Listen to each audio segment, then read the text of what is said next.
is the Emergency Medical Minute. Okay, great. And with that as a lead-in, we're going to talk about poop. Okay. So what is this? This is for a long time been the ER dog's business card, right?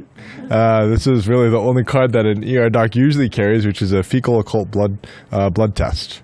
And kind of what is the evidence behind using these?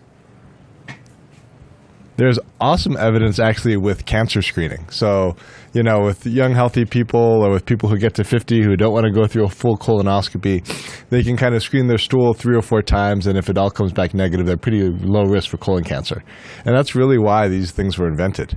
What we've done is we've taken this and said, hey, microscopic blood, let's apply this to the ER setting. And there's actually an ER. I'm sure a few of you have either worked of or know about the big ER in Dallas, which is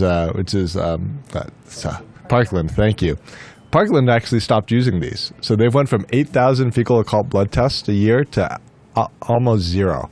And the reason why, the principle is one, first of all, these aren't that sensitive. So people are bleeding, but sometimes if you stop bleeding for a day or two and you have a few bowel movements, you'll come back with a false negative.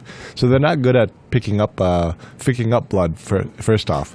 Second off is they've got a lot of false positives. And there's a lot of things that can turn these positive without being blood. If you eat a lot of red meat, if you drink a lot of alcohol, if you have really microscopic bleeding that's really not that significant, all those can turn these positive.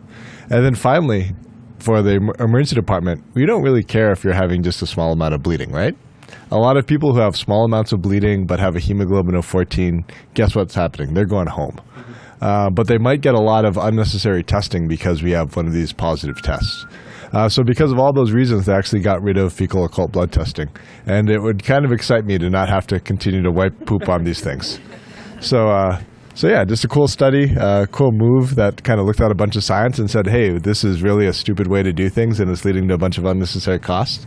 So who knows, maybe one day we will also be a fecal occult blood testing center of negligence. Okay, take care.